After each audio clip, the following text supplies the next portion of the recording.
Les Éclectiques vous est présenté par la Commission de la capitale nationale.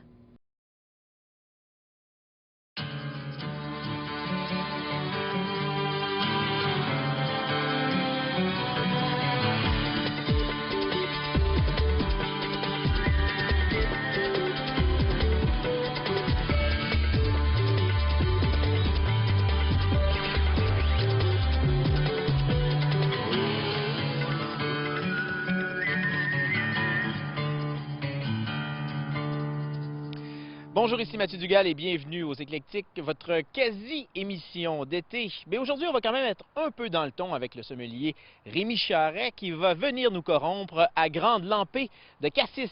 Notre reporter Geneviève Côté, elle, va nous montrer ce à quoi ressemble une greffe de Tokyo à Québec. Vous allez voir, c'est assez coloré. Mais auparavant, notre sommelier des mots, Christian Girard, notre libraire en résidence, va venir nous parler de ses découvertes littéraires.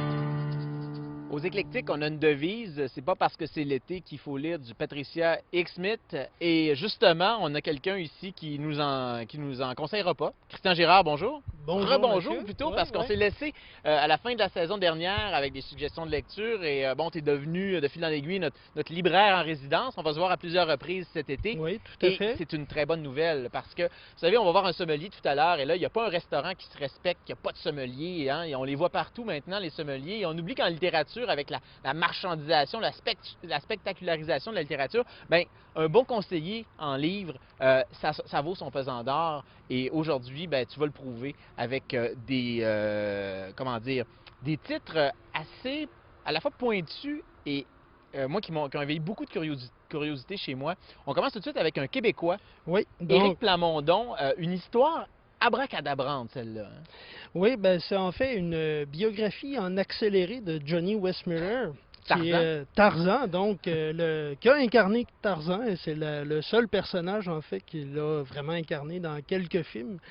Et Éric Plamondon donc nous raconte, comme je disais, une biographie en accéléré de Johnny Weissmuller. C'est on suit la vie de Johnny Weissmuller, donc né en Hongrie, immigrant au début du siècle avec ses parents et tout ça.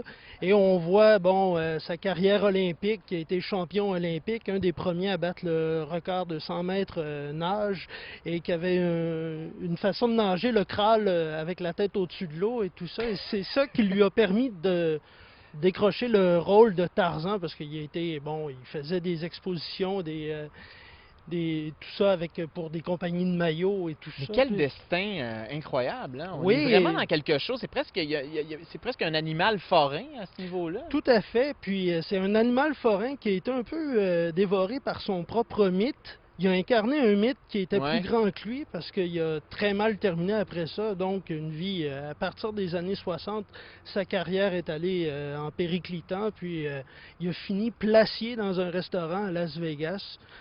Puis, on raconte aussi son enterrement à Acapulco. Au moment de l'enterrement, on faisait entendre le cri de Tarzan. Moi, c'est la scène que j'ai trouvée la plus pathétique. Mais c'est pas drôle. C'est justement ça. C'est le livre, c'est quoi? C'est l'image du livre, c'est ça? Ben, c'est que l'écriture semble assez légère, puis le fait que ce soit fragmenté puis éclaté, parce qu'à travers... Ben c'est ça, c'est que c'est pas une vraie biographie, là, parce qu'on raconte ça, mais il y a deux histoires en parallèle là-dedans. C'est ça, parce qu'à travers ça, on a un narrateur qui s'appelle Gabriel Rivage, c'est lui qui nous raconte Johnny Weissmuller, qui nous raconte en fragments des parties de sa vie. Donc, Gabriel Rivage, lui, c'est quelqu'un bien de notre époque. Il vient d'avoir 40 ans. Il a tout fait. Il a fait un peu tous les boulots et tout ça. Puis, qui s'intéresse à Johnny Weissmuller, on ne sait pas trop pourquoi, mais on a l'intuition où on comprend, on déduit en fait que... C'est son alter ego? On voit, je dirais pas ça, mais on voit que Johnny Weissmuller, c'est une représentation de l'Amérique au 20e siècle. Ah ouais. De l'ascension jusqu'à la chute totale, donc d'un immigrant qui a atteint le rêve américain et qui s'est fait bouffer par le rêve américain. Et parlant de rêve américain, il y a un clin d'œil dans ce livre-là et ça nous amène à ton deuxième, tes deuxième et troisième Oui, suggestions. ben, C'est un écrivain qui a vraiment marqué les années 60-70 aux États-Unis, Richard Brotigan.